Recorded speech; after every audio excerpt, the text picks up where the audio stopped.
Hi, everyone. Lindsey Moppert here with our Insider Vic Carucci. Vic, it's already week 10, which is wild. I know we were just talking about that.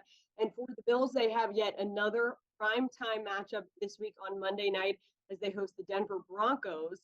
And, just a little fun fact tidbit, they are undefeated at home so far. So that's something good for Bills fans to look forward to. That is, of course, if you don't include the Jags game in London, which essentially considered a home game, but whatever, we'll get past that.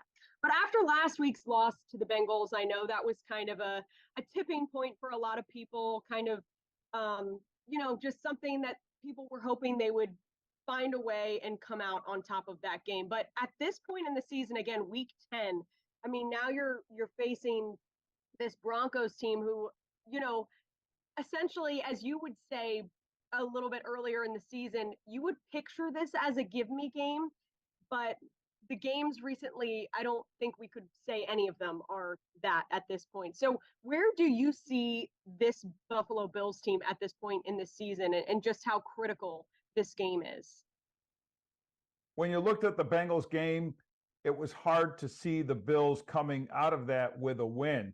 But what that loss did was extend a troubling pattern for 5 games now where this team has not looked good enough to compete beyond the regular season. And I think they're at a point where losing against the Broncos would be a tipping point, would put them where you would now believe they're just not going to make it to the postseason, even though mathematically they'd still have that chance. But that would be a 5th conference loss, and it would be against a team that at one point you saw them winning and perhaps easily. So this is a game they would have zero excuse losing.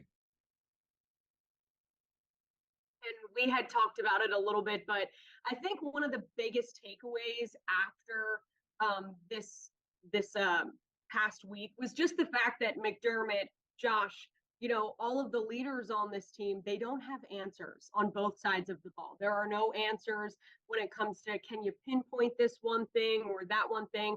And that kind of leads me into my next question. Josh, yesterday, on Thursday, as everything's kind of pushed back a day when he spoke to the media, when he was asked about, this offense and where they're headed, he said, and I quote, he said, "We are on the verge of being the offense that we know we can be." But again, as I said, couldn't pinpoint, what that thing is. So do you have a take on that? And kind of what did you think when you heard him talk about that? If Josh is seeing something that is putting this team that close to being the offense that they expect, that a lot of us thought they would be, I'm not seeing it. I'm not sure where he is seeing it, but he is seeing things from a far different perspective on the inside. But from the outside, this is a team to me that's devoid of answers pretty much in all phases, but especially on offense. At 5-4, I think they're the epitome of mediocrity, and that's how they play. And the offense has defined it because they're still a team that gets off to these slow starts, coming up with 7 points against the Bengals in the first half and setting the tone once again for trying to sprint their way back into a game. And that doesn't work against most teams. It especially doesn't work against the top teams in the league. So I think they're just struggling for answers in all phases. And when they're talking about it, you don't get the sense that they've got a handle on anything.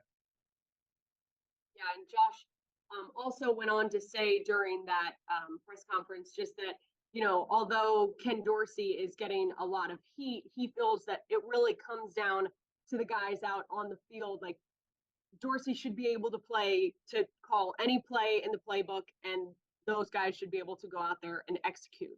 So kind of going on to that point about the offense and where they stand moving into this game. Interesting. Latavius Murray, not a captain and he's a bit of a newcomer on this team as well. He was the one guy who called a players only meeting for the offense. And this was the second time so far this season that they've held one of these meetings. Both times were called by Murray. So what does that mean to you? it means trouble.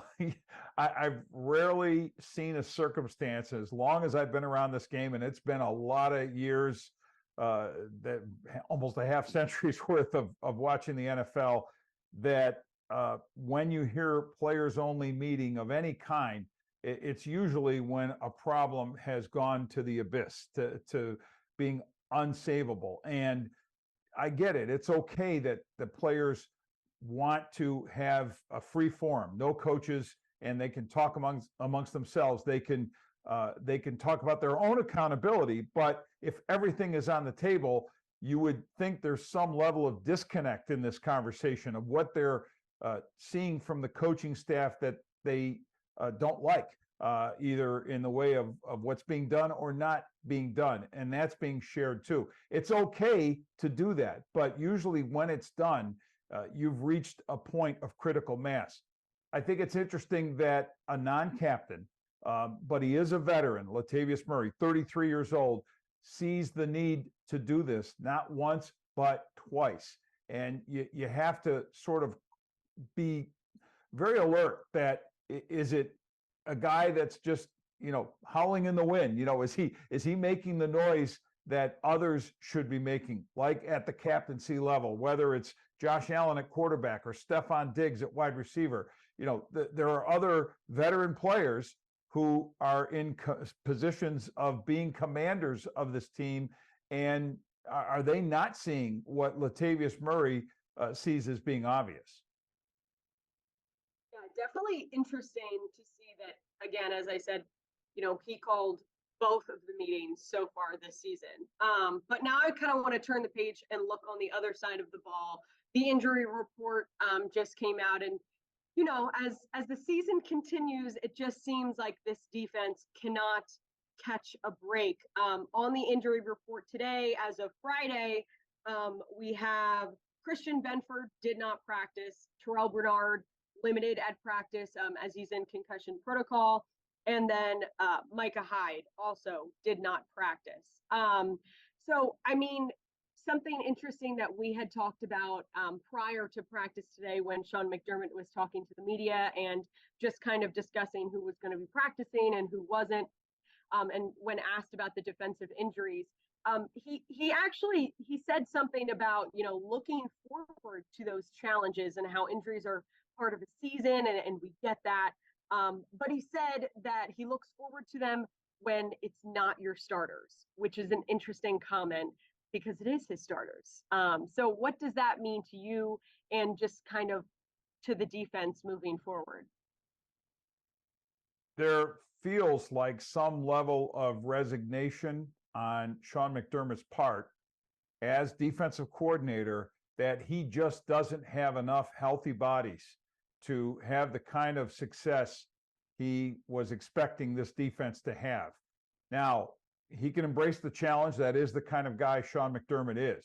But embracing it and facing the reality that you are missing just too many key people, they're two different things. And I think they're at that point. Obviously, for weeks we've known that they've been missing too many key players to, you would think, have a defense that can come up with enough stops to give you a chance to win.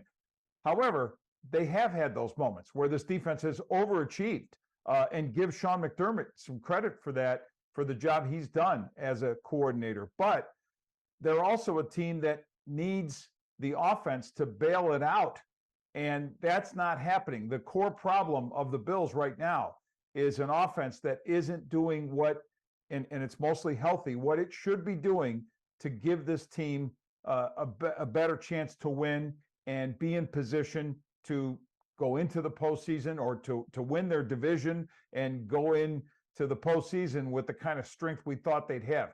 None of that is happening. And I think things are only getting worse from a defensive perspective, just because the schedule gets tougher.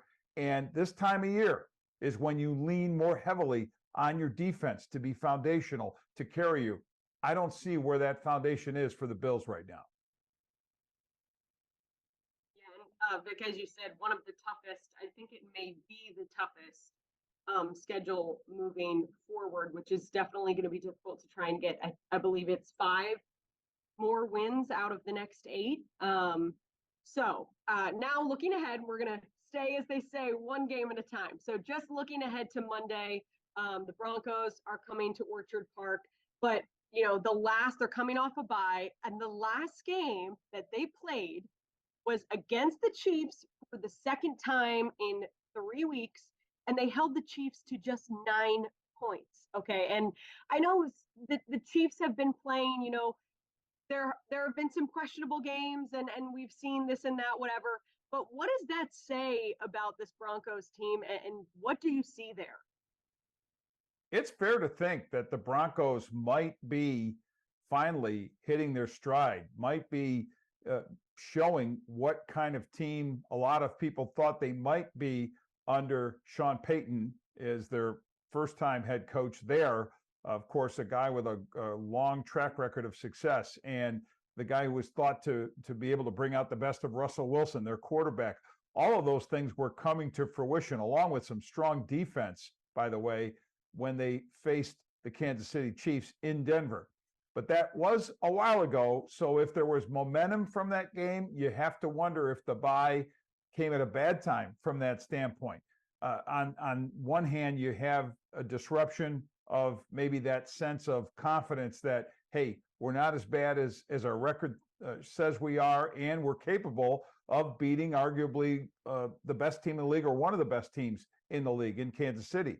But the downside of that is that, okay, now they've had so much time to kind of think about that. Are they still feeling that groove, or has that game just kind of faded into memory, and now you're just looking ahead to what's left? They are a rested team. They've got that advantage. And yeah, the Bills have had one more day to heal and recover from playing the Bengals, but obviously their injury list continues to get longer. Buffalo's does. In Denver, I think they're getting healthy at the right time. And then the other thing is Sean Payton. He has faced Sean McDermott quite a bit when Payton was head coach of the Saints and McDermott was running that Carolina Panthers defense. So he knows a lot about what Sean McDermott does defensively. And of course, Sean McDermott knows a lot of the coaching tendencies of Sean Payton.